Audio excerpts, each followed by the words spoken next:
Students, आज हम पढ़ेंगे इफ अनलेस। इफ से अनलेस लगाना ये आपको आता है 9 से 12 तक, आपको हमेशा ग्रामर पोर्शन में आता है, डू डायरेक्टेड में आता है। तो इफ की जगह अनलेस लगाना होता है। क्या लगाना होता है? इफ की जगह अनलेस लगाना होता है। तो आपको करना क्या है, अधिकतर क्या होता है स्कूल में टीचर ये बोलते हैं कि भैया आपको अगर जब तक इसकी मीनिंग नहीं पता, जब तक आप सेंटेंस नहीं बना सकते। ऐसा कुछ नहीं है, आपको ये हालांकि मैं मीनिंग बता दे रहा, मतलब होता है यदि और अनलेस मतलब यदि नहीं। लेकिन आप अगर ये दो छोटे से रूल्स आप याद कर लोगे मेरे, तो कभी आपका इफ अनलेस गलत नहीं हो सकता। ये बिल्कुल सिंपल सी बात है। अगर ये दो छोटे से रूल्स हैं आपने याद कर लिए तो इफ अनलेस आपका कभी भी गलत नहीं होगा। पहला रूल ये है कि इफ वाला सेंटेंस यदि आपका अफर्मेटिव है, इफ वाला सेंटेंस अफर्मेटिव है, तो सेकंड सेंटेंस में नॉट संबंधी चेंज करना है। इफ वाला सेंटेंस अफर्मेटिव है तो सेकंड सेंटेंस में नॉट संबंधी चेंज करना है। जैसे आपका देखो, if you work hard you will pass. तो हमने क्या देखा, इफ वाला सेंटेंस को देखो कैसा है, अफर्मेटिव है। तो हमने क्या किया, इफ की जगह लगाया unless you work hard edited लिख दिया। और आपको क्या किया, सेकंड सेंटेंस में नॉट नहीं था तो हमने नॉट लगा दिया, और लगा होता तो हम हटा देते। तो हमने यहाँ पर नहीं लगा तो हमने क्या कर दिया, यहाँ लगा दिया यू विल नॉट पास।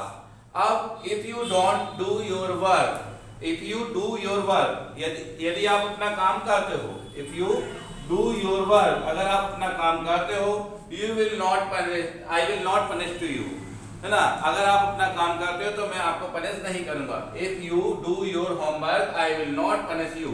अब यहाँ पर भी इफ वाला सेंटेंस कैसा, अफर्मेटिव है। इफ वाला सेंटेंस कैसा है, अफर्मेटिव है ना। तो हमको देखो सेकंड सेंटेंस में नॉट संबंधी चेंज करना है। नॉट क्या है, इसमें लगा है, हम क्या कर देंगे, हटा देंगे। तो हमने क्या लिख दिया, इसकी जगह लगा दिया unless you do your homework, पूरा ज्यों के त्यों लिख दिया। और यहाँ पर क्या था, नॉट लगा था तो हमने उस नॉट को हटा दिया, I will not punish you.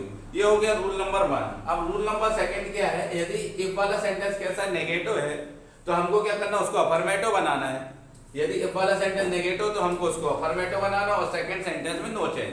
तो आप देखो भैया दूसरा वाला रूल में देखो, आपका इफ यू डोंट प्ले, अगर तुम नहीं खेलोगे तो ये सेंटेंस कैसा है आपका, negative. If you don't play we will not win, हम जीतेंगे नहीं। अगर आप नहीं खेलोगे तो हमने जीतेंगे नहीं। तो क्या देख रहे हैं यहाँ पर, ये नेगेटिव सेंटेंस है। और जब नेगेटिव सेंटेंस रहेगा तो आपको क्या करना पड़ेगा, उसको अफर्मेटिव बनाना पड़ेगा। और क्यों बनाना पड़ेगा, क्योंकि अनलेस में ऑलरेडी नॉट होता है। और सेकंड सेंटेंस में हमको नो चेंज। तो हम देखते हैं, तो हमने क्या किया, इफ की जगह क्या लगा दिया, अनलेस यू डोंट हटा देंगे तो क्या हो जाएगा, अफर्मेटिव हो गया। If you play we will not win, हमने क्या कर दिया, दूसरा वाले सेंटेंस में कोई चेंज नहीं किया यहाँ पर, क्योंकि ये क्या था, रूल नंबर 2 फॉलो कर रहे हैं।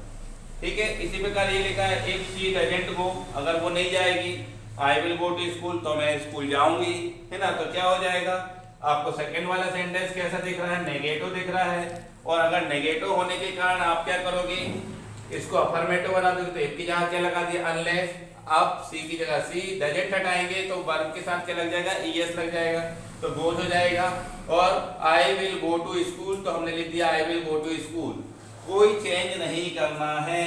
अगर आपका इफ वाला सेंटेंस नेगेटिव है तो उसको अफर्मेटिव बनाना, और सेकंड सेंटेंस में कोई चेंज नहीं करना। तो हमने कोई चेंज नहीं किया, बिल्कुल आसान है। यदि पहला सेंटेंस अफर्मेटिव है तो आपको सेकंड में नॉट संबंधी चेंज करना है।